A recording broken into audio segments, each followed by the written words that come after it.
नमस्कार। इस वक्त हम लोग मोहद्दी नगर में हैं और यही वो है जिसे कुछ चैनलों के द्वारा इन पे कुछ एलिगेशन लगाए गए हैं, जिसके वेरिफिकेशन के बाद हम लोगों ने इनका इंटरव्यू किया है।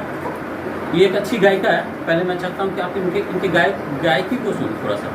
मैडम एक लाइन गा के बताइए। सबसे पहले तो आई ऑफ बिहार न्यूज़ की तरफ से जितने भी दर्शक हमें देख रहे हैं उन सभी को मैं पैर छू के प्रणाम करती हूँ। जहाँ जैसे कि आलोक सर बोले सिंगर के माध्यम से बोले, छोटा सा कोशिश, गलती हो तो क्षमा कीजिएगा। नीले नीले अंबर पर चांद जब आए, प्यार बरसाए, हमको तरसाए, ऐसा कोई साथी हो, ऐसा कोई प्रेमी हो, प्यास दिल की बुझा जाए। नीले नीले अंबर पर चांद जब आए, प्यार बरसाए, हमको तरसाए।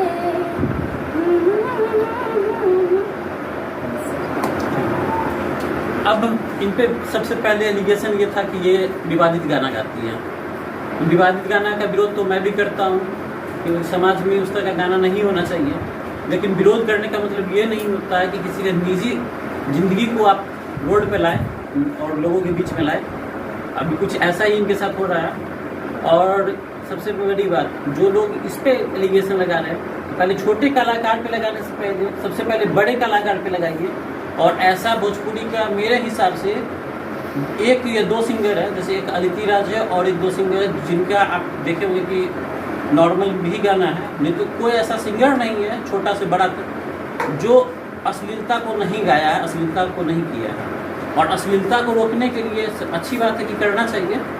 तो आप अश्लीलता को रोकने के लिए आइए ना, पटना में एक पे एक बैठे हैं जो अश्लीलता का आपको एक पे एक मिलेगा, तो वहाँ पे क्यों नहीं जाती है? एक छोटे से गांव है, एक छोटी सी जगह है और कमज़ोर वर्ग के लोग हैं, तो इन्हें दबाने की कोशिश के लिए इन पे बार बार कुछ ना कुछ एलिगेशन लगता है। कुछ दिन पहले इन पे एलिगेशन लगा, उस पर भी बात हुआ। विवाद ये था कि इनके द्वारा भेजा गया, बाद में उस लड़के से बात किया गया तो उन्होंने बताया कि इनके कहने पे नहीं गया था, वो इनके फ्रेंड फॉलोइंग में है जिसके कारण वो वहाँ गए थे। वो भी ऋतुराज जी से बात हुई, वो एलिगेशन क्लियर हो गया, उन्होंने कहा ठीक है गलती दोनों तरफ से हुआ, दोनों ने माफी मांगी। ये फिर दूसरा मोर्चा खोल दिया गया इनके खिलाफ कि ये जो है इनके ऊपर एलिगेशन है, ये लगाया जा रहा है कि ये अपने पति के साथ नहीं रहना चाहती है। जिसके बाद मैंने बात किया है और उनके पति के ऑडियो को मैं आप लोगों को दिखाऊंगा, ठीक है, सुनाऊंगा भी। वो साफ तौर पे बात करने को तैयार नहीं है। जब हमने बात किया तो वो बात करने को तैयार नहीं हुए, बोले आप पहले वहाँ पहुँचिए। वहाँ पहुँच के मैंने उन्हें 3 बार कॉल किया, वो फ़ोन नहीं उठा रहे हैं। और उनके बाद जब हम लोगों ने बात किया तो वो सीरियस और उनके अगेंस्ट में ये भी सबूत मेरे पास है कि वो ऑलरेडी एक पहली शादी करने के बाद दूसरी शादी कर लिए हैं। उन्होंने इस बात को खुद कबूला है। अब मैं ऋतुराज जी से अपील करूंगा कि ऋतुराज जी, अगर ये वीडियो आप तक पहुंचता है, और पहुंचाने का काम मैं जरूर करूंगा, और वो ऑडियो वीडियो भी मैं आपको दूंगा जिसमें उसने साफ कहा कि मैंने दूसरा शादी कर लिया है। अब बताइए ऋतुराज जी, गलती इनकी है या उनका है? और सबसे बड़ी गलती आपका भी है ऋतुराज जी कि उन्होंने बोला, आपने सीधे चला दिया बिना मामला की जांच पड़ताल किए हुए। अब इनसे आपका व्यक्तिगत दुश्मनी है या जमीनी विवाद है आपका इनसे, वो आप दोनों बताएं। और मुझे नहीं लगता है कि कोई जमीनी विवाद हो सकता है, क्योंकि इनके और उनके घर के बीच में नहीं कुछ तो 25-30 किलोमीटर का रेंज तो जरूर होगा। मैडम, आपका ऋतुराज जी से कोई पुराना कोई दुश्मनी? जी कोई दुश्मनी नहीं है। कहाँ वो कहाँ जानते हैं मेरा घर कहाँ है, उनका घर कहाँ है, तो ऐसे में कैसे दुश्मनी। और मुलाकात एक बार हुई थी, जैसे इसी महीना था, सावन का ही महीना था, मेरा स्टेज चल रहा था सिरपुर में, तो वहाँ पे मुलाकात हुई। वैसे भी हम नहीं मिले उनसे, लेकिन वो आए कि सिस्टर नमस्ते, आप अच्छे गाते हैं, बहुत अच्छे हैं, हम आपका रिपोर्टिंग करने के लिए घर पे आएंगे। तो हम कहे ठीक है भैया आइए ना, कोई दिक्कत नहीं है, रिपोर्टिंग करने के लिए आइए, आपका आवाज़ अच्छी है, अच्छे गाते हैं। हम कहे ठीक है आइए, हमें कोई दिक्कत नहीं है, कोई परेशानी नहीं, आप आ सकते हैं।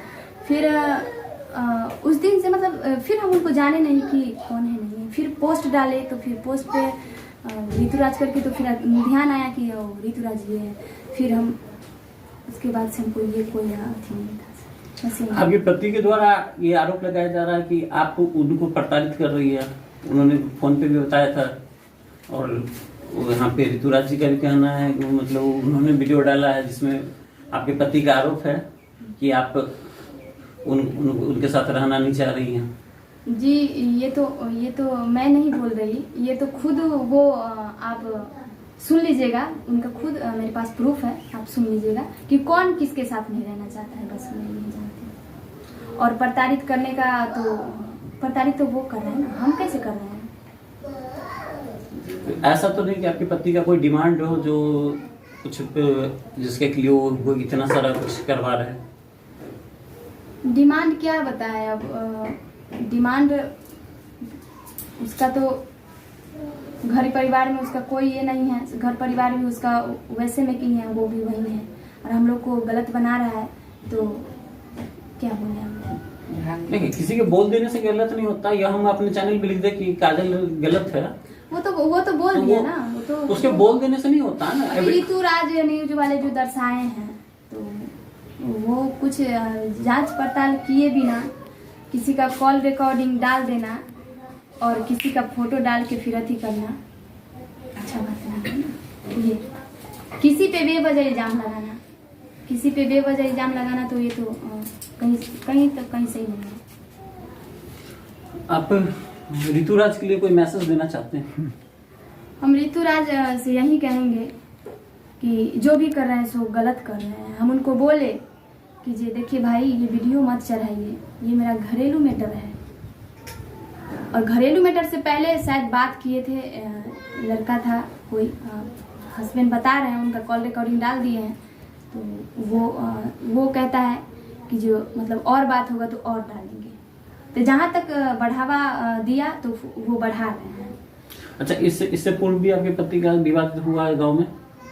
विवादित तो बहुत करके गया है वो तो गांव के लोगों ने उन्हें समझाया होगा, गांव में कुछ पंचायती वगैरह या लोगों के द्वारा कुछ तो किया गया होगा? जी पिछले साल यही सब महीना था जो विवाद करने के लिए आए, विवाद किए, मारपीट किए, बहुत मम्मी को मारे, सबको मारे। अब घर में तो हमारे कोई जेंट्स है नहीं, सब तो लेडीज ही है। वो आए, गांव में दारू बिकता था, वो सब दारू पी के नशा करके आते थे, घर में नौटंकी सब करता था। और गांव का भी आदमी कुछ बढ़ावा दिया कि ऐसे करो वैसे करो, मारपीट करो, खाना छीना बहुत बात हुआ। तो फिर वो लेके जाते हैं यहाँ से बाहर। तो विवाद करने के लिए वो सोचता है कि हम लोग को जान से मार दो बस। और सिंगिंग आप शादी से पहले करते हैं, ये बात हुई? सर सिंगिंग तो हम शादी से पहले ही करते थे, लेकिन इसमें नहीं आते, सोशल मीडिया पे नहीं आते, ऐसे ही गाते थे बस, स्कूल में गाते थे। स्कूल में मतलब एल्बम वगैरह आप शादी के बाद? हाँ, एल्बम शादी के बाद की है। शादी के बाद वो भी मेरे हस्बैंड करवाए हैं। तो मतलब आपके पति का राजी था कि आप एल्बम बनाइए? जी मेरे गार्जियन नहीं चाहते थे ये सब। और शादी हो जाने के बाद वो कहते हैं कि दबाव देते हैं, ऊपर से दबाव देते हैं कि गाना गाओ। मेरे गांव के एक राजा है, लड़का है, उसके अकाउंट पे पैसा आता है, उसको बोलता है कि मेरी वाइफ को अभी लेकर के जाओ, गाना गवाओ। हम उसको अभी सपोर्ट कर रहे हैं। अभी वो मेरे पे सपोर्ट किए, अभी मेरे पे इल्जाम लगा रहे हैं, रोक लगा रहे हैं कि नहीं गाना है। अरे वो भी हम करते ना, लेकिन सही ढंग से रखे तब तो।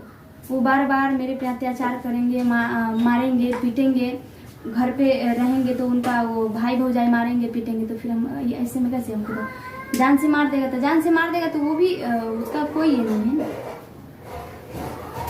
फिर यहाँ से विवाद करके वो लेके जाते हैं बाहर में, फिर वैसा ही करते हैं जैसे अत्याचार करना, मारना, पीटना, कभी तेल डाल देना, बस ये। तेल डाल देना मतलब? तेल डाल देना, आग लगाएंगे। एक बार किया है ये आपके ऊपर? जी। तो ऋतुराज जी, आप सुन लिए हैं काजल जी को, और बताइए, अब बताइए कि ये अत्याचार कर रही है या नहीं। अब आपके ऊपर है, अगर आपको लगता है तो आप एक बार ग्राउंड पे आके रिपोर्टिंग कीजिए और आप देखिए। एक छोटे से गांव की है, हम लोग तो यही चाहेंगे कि ये गाय और अश्लीलता भरा गाना ना गाए। इसके लिए हम लोग इनको अभी भी बोल रहे हैं, और अश्लीलता के लिए इनके गाना का विरोध मैं खुद करूंगा। लेकिन विरोध करने का तरीका होता है, किसी का पर्सनल लाइफ नहीं, और इसके इनके छोटे छोटे बच्चे हैं, आपको नहीं पता हो तो आप आज इंक्वायरी कीजिए। किसी के कहने पे या किसी के वीडियो भेजने पे नहीं चलाया कीजिए। पहले जो वीडियो भेजा है ठीक है, माने कि वो वीडियो इनके घर का है, इनके परिवार के लोगों का है, लेकिन उसको करने से पहले आप ये सत्यापित करिए वो वीडियो कब का है, मैटर क्या है। और कभी भी कोई भी न्यूज चलाने से पहले पक्ष और विपक्ष दोनों के बातों को सुने, उसके बाद आप उसको रखिए लोगों के बीच में। क्योंकि हम समाज में अगर गलत मैसेज देंगे तो लोग उसी को देख के उसी को समझ के आएगा, ठीक है। क्योंकि आपकी इनके साथ सिर्फ इनका नहीं, इनके साथ 3 मासूम बच्चों का करियर जुड़ा हुआ है। और बिहार के नाते मैं यहाँ नहीं आया था, मैं एक समाज सेवी हूँ और मेरा संस्था है सेवा स्माइल फाउंडेशन, जो बच्चों को निःशुल्क के अलावा गरीब लड़कियों की पढ़ाई में, गरीब लोगों के मेडिकल में, हर जगह पे लोगों के साथ खड़ा होता है। तो मैं एक सामाजिक कार्यकर्ता होने के कारण भी आपसे अपील करता हूँ कि सामाजिक तौर पे जो सही निर्णय है वो लीजिए, और ऐसा नहीं कि किसी से लेके आप कर लीजिए। और मैं ये भी बता दूं कि मीडिया वाले कुछ लोग तो दौड़ेंगे और कुछ नहीं दौड़ेंगे, लेकिन अगर सच्चाई दिखाना है तो ग्राउंड पे आके दिखाइए। घर बैठ के रिपोर्टिंग नहीं होता है, फोन पे रिपोर्टिंग नहीं होता। आप चंदन उपाध्याय नहीं है, चंदन उपाध्याय पटना में बैठ जाते हैं, फोन लगा दिए, मैं चंदन उपाध्याय। अरे भैया, अगर ओरिजिनल पत्रकार है, अपने आप को पत्रकार समझते हैं, अपने आप को समझ रहे हैं, आप कीजिए। और इस मामले को लेकर हम लोग बहुत जल्दी